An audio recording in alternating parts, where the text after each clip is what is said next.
hem convocat els mitjans de comunicació per tal de traslladar una altra vegada la nostra idea sobre la importància de canviar l'estratègia de la província de Castelló a l'hora de posar-se en valor i a l'hora de reivindicar el que ens pertoca des del punt de vista del que entenem és just i correcte. Partim de la base de la desconsideració històrica que s'ha tingut en la província de Castelló, amb el nostre territori, amb la nostra societat, amb els nostres municipis, durant moltíssims anys. Pensem que Castelló ha sigut una província, i objectivament això es pot verificar en qualsevol moment, una província, un territori maltractat, oblidat i que no ha tingut dirigents en la capacitat en molts anys de traslladar la verdadera necessitat que tenim d'inversions, de projectes, d'obres públiques que puguen aportar valor i fer que la nostra província tingui unes expectatives de futur més positives. La manca d'inversions i de projectes en la província de Castelló, que s'ha acusat d'una manera vergonyosa en els darrers anys, significa estar més lluny del gran repte que per a nosaltres és la política i és la vida democràtica i la raó de ser de les institucions públiques, que és lluitar des dels valors, conviccions i els compromisos per la igualtat d'oportunitats entre persones i entre territoris. Més que mai, i després d'esta crisi, la gran raó de ser i la possibilitat de refundar la política, la democràcia, les institucions i els partits anar a parar a un lloc comú, que és la lluita per la igualtat d'oportunitats entre persones i territoris. I això Castelló ho tindrà molt cru, molt difícil, si la resta d'institucions de la Generalitat i de l'Administració Central de l'Estat no prenen una consciència claríssima de que cal invertir molt més del que s'ha invertit fins ara. Castelló necessita, bàsicament per dos motius, perquè aquesta crisi l'hem pagada d'una manera més amarga i més dura que altres. Des del punt de vista dels indicadors socioeconòmics, Castelló està molt mal, des del punt de vista dels serveis públics, des del punt de vista de l'atur, de les prestacions, del creixement de la desigualtat, del creixement de la pobresa, de l'exclusió social, i aquest és el gran motiu. Castelló en aquesta crisi té una ressaca duríssima, tot i recordant que fins al 2007 els dirigents de l'època estaven celebrant en la copa de cava a la mà que havíem lograt tocar les estrelles en base a un model basat en la carcoma, en la data de caducitat, indudablement, en l'especulació i en el germe de la desigualtat i de l'eclosió d'una crisi duríssima que estava per vindre. Però venim d'aquesta etapa de la satisfacció, del conformisme i d'unes institucions engolfades i encantades d'haver-se conegut a si mateixa. Aquesta és la generació i 20 anys de governs del Partit Popular que han lograt que tinguem l'herència que tenim en la nostra província. Per tant, és molt important parlar de les inversions pendents per lo dura que ha sigut la crisi, i també vull posar l'accent en la importància de preparar-nos per al futur, per a la nova economia, per a l'economia del canvi climàtic, l'economia verda, l'economia del coneixement. És molt important aprofitar aquesta travessia del desert, llarguíssima i duríssima, per a reconvertir-nos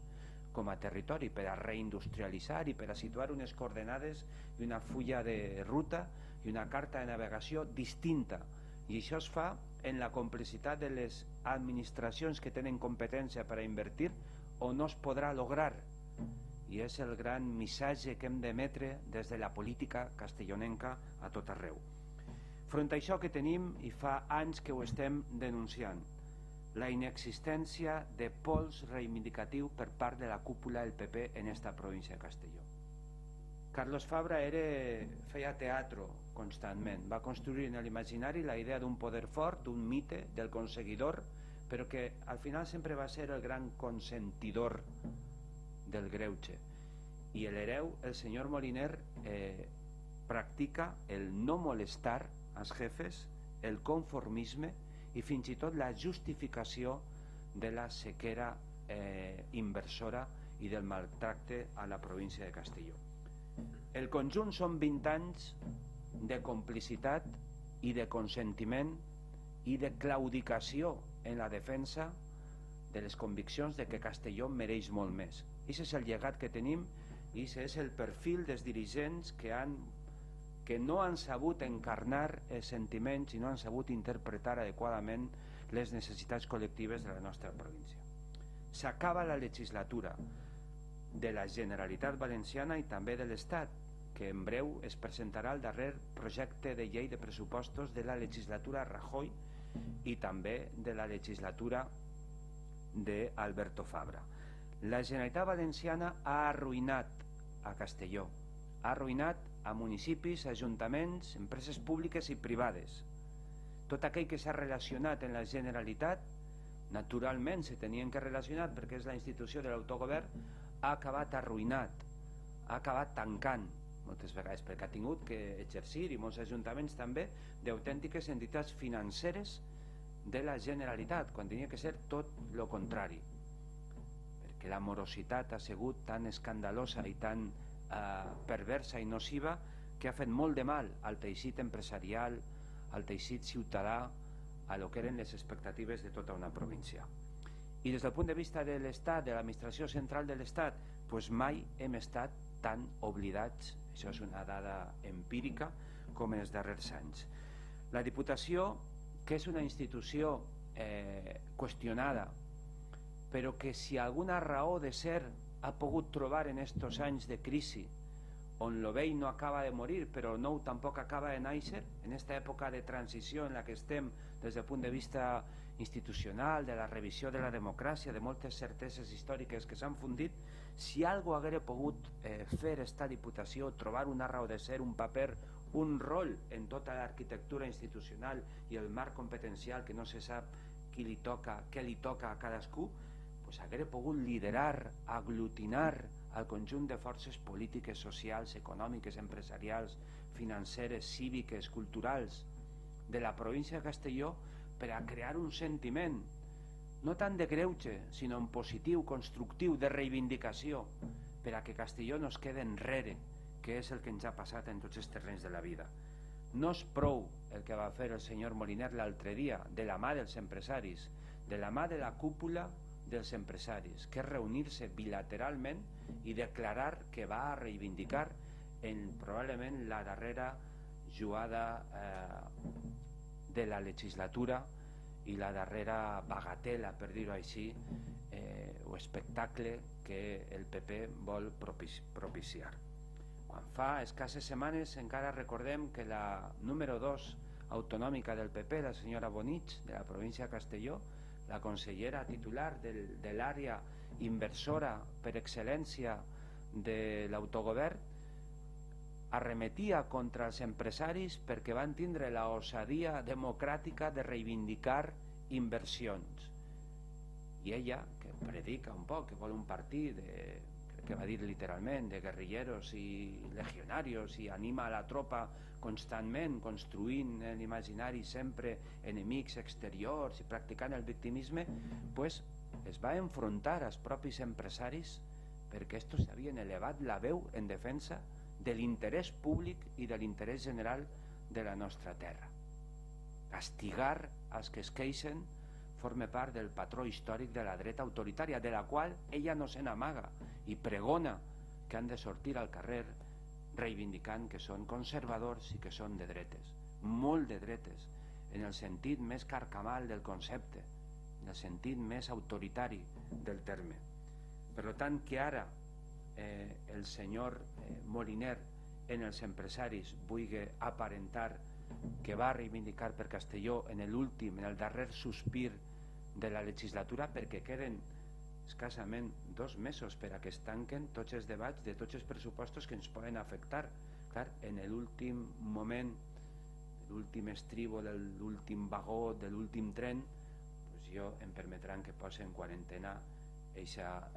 certesa o aquesta credibilitat que tenen alguns i algunes institucions com la Diputació. Acaba recordant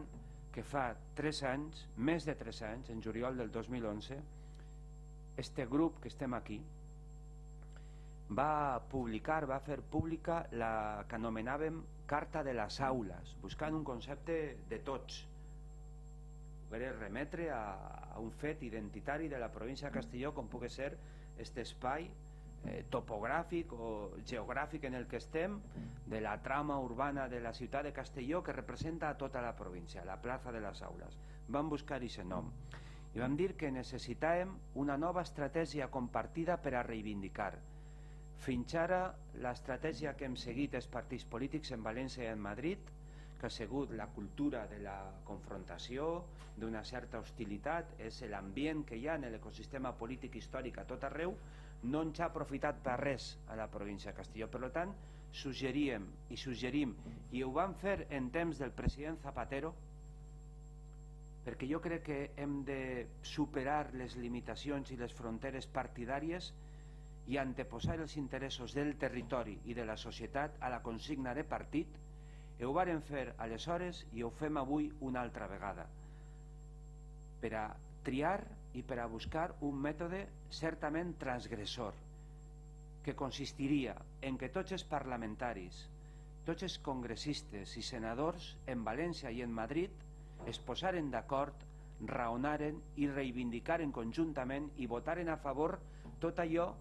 que tingui que veure en la millora de la província de Castelló, més enllà de les disciplines de partit. Això és una fórmula transgressora, d'acord, però hem arribat a un punt tan baix, a una decadència tan extrema, a un menyspreu tan insultant de la província de Castelló i dels interessos generals de les persones i de ciutadans, que els partits de Castelló han de fer honor al territori i a la societat que els ha votat i trencar disciplines, si és precís. Per tant, suggerim la possibilitat d'aquest gran acord polític i, sobretot, que el president Moliner convoque no sols, a més ha sigut iniciativa dels empresaris, però no sols als empresaris, sinó als sindicats, perquè este menyspreu sistemàtic d'esta Diputació a l'opinió i al sentiment dels sindicats, que convoque als empresaris, als sindicats, a la Universitat Jaume I com a referència del coneixement i de la nova economia de la província de Castelló, i a les forces vives de la societat civil de Castelló i als grups polítics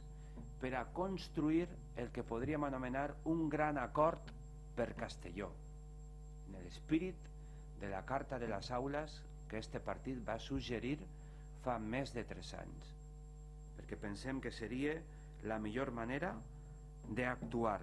amb alçada de mires, amb generositat i amb responsabilitat històrica.